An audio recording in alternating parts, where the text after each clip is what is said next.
And then the last piece is the one from the Center for a Study of Economics. This PowerPoint shows what happened in Harrisburg. Harrisburg was the second most distressed city in the United States in 1980, okay? And they started applying just a small dose of shifting taxes off of the houses, the buildings, onto the land value, shifting off other taxes, and capturing the social value of land. So this is a small dose of this. If you'll look at some time on Harrisburg from the Ashes, it's now got a number of awards for quality of life. These boarded up buildings, the boards came off, the affordable housing was produced because there were no longer boarded up buildings and vacant lots. Crime rate dropped 53%, fire rate cut 72%. There were less than 2,000 businesses in the city in 1980. Now there's 5,500 businesses, so it stimulated a lot of small businesses. We have city after city in Pennsylvania. Allentown's another one. There's a list of 18 of them in this literature. They've all shown these real positive turnaround effects just by a new way of harnessing their local public finance. So that, I hope, brings it back to some of the visions that we have for the better community and a tool that we can use. So the policy we can get to by, it's got to be different by states and cities how you proceed on this, but we can explore that later. And kudos to you, you stopped as soon as the second hand hit your last 10. I was like, wow.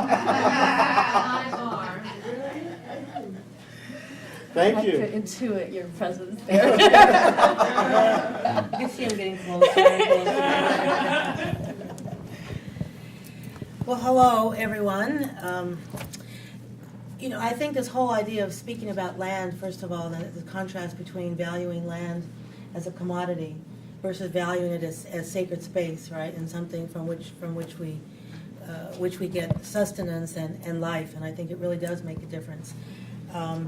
What I'd like to do is something different. I want to speak to you from several of my hats, one of which is kind of a community activist, a community developer, and a community advocate, but also to speak from the point of view of a I'm just finished up a term as a local elected official, so as a policymaker, and then thirdly as not just a professor of planning, but also someone who I directed a center for 10 years where we were actually engaged in planning practice. So I tell you that because some of what I want to share with you really brings together some of those three hats. One of the things I also really liked about this agenda is that it parallels what I do in one of the classes that I teach. The class is Foundations of Community Development. And I always begin the class by doing an asset map. Who are we in the room? Rather than beginning with the deficits, what are the various assets that everybody is bringing to the table? And then we kind of map that, and we have a visual imagery of who we are collectively and then what's possible among us. But then I immediately go to, okay, if the class is about community development, then the foundations of that, then the question becomes, how do we develop communities? What is the process by which we shape communities? And so before we can do that, though, we must first ask ourselves, what is that concept of community that we have in mind? So I think the way we have phrased it here, what is that transformed community? What does that look like? So I asked that question too, and then I also lead from there into a discussion of, well, what do we mean? What are some of the features? How does that notion of community then get played out in our daily interactions? And what is it? And so I think one of the really important aspects of community are relationships, right? Community is really comprised of relationships and the ways in which we then form those relationships to then shape community. So what is the nature of those relationships? And then that immediately then takes me to a question of social change and a theory of social change. John, you talked about the importance of that. So I do, and then in my class, talk about, okay, so we have an idea of community. We talk about the importance of relationships in community, and the idea that community is then shaped by virtue of a process, right, to get us to this outcome of this vision of a transformed community. So I frame it then similarly, and so I appreciated the way we did that there. But in this process of social change, or in this process of transforming communities, one of the things we have to ask is, all right, how do communities get shaped? And there's a number of factors that shape communities. So one of which are policies, for example. And I think federal policies as well as various local policies, whether it be regional, state, or local government. So this idea, for example, when we talk about, let's say, land and how land gets used, one of the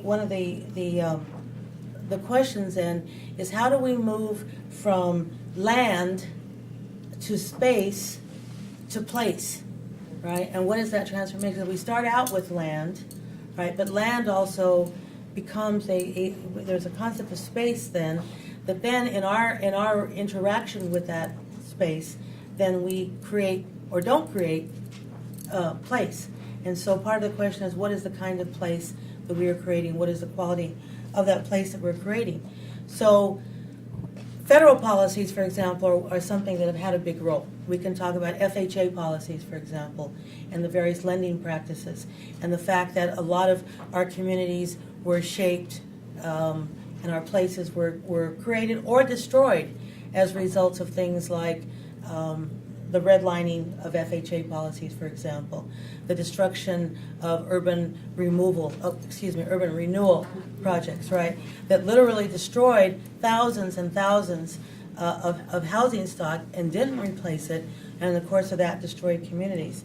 But at the same time, we can also talk about the importance of federal policies in having protected place and space. So I think that even as we talk about democracy, as we did last night, to simply say that democracy should only occur at the local level and that we no longer need to pay attention to federal policies, I think probably is not realistic in terms of the significance of federal policies and our involvement in the shaping still of those federal policies. But at the same time, what goes on at the local level is extremely important in how we shape those policies. So that's one that the policies become an important point. Economic conditions, for example, certainly have a role, and as not only economic conditions, the political economy political economic dynamics, for example, as well as the logic of capital itself.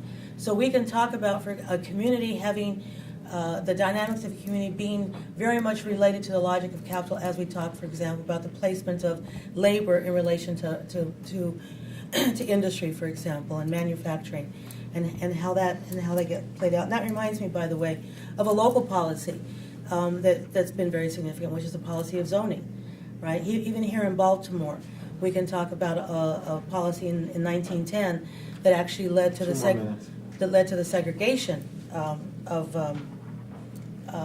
racial segregation in zoning policies. So there's various geographic, geologic, there's cultural practices, all of which that shape space. But the process, I think we talked about, it was a great icebreaker to talk about what happens when the revolution is done, but I think we all recognize that the process of shaping community is an ongoing one. So with more time throughout the weekend, I can share with you some of the activities that I myself have been involved in my various capacities, to shape zoning policies, to apply public participation principles, for example, into the development of infrastructure, whether it be roads, water, sewer, drainage, those kinds of, the way that infrastructure gets developed has an impact on the quality of the space that's shaped. And so how we get involved in that, we can and we have had an impact on the quality of place that is created by virtue of our involvement in the shaping, for example, of infrastructure. Similarly, with economic development. So there are a lot of specific examples that I could share with you, but I think the point that I wanted to make is that the process that community, the shaping of communities is in fact a process, and it's a process that has all these structural factors that shape it. But those structural factors are really impacting a process that requires our participation and our engagement and our insertion into that process, so that we can have an impact on what that outcome is. And the outcome then is this transformative vision, or this vision of a transformed community. But it does require our insertion and our engagement into the structurally influenced process that then results in an outcome that we can call a transformed community.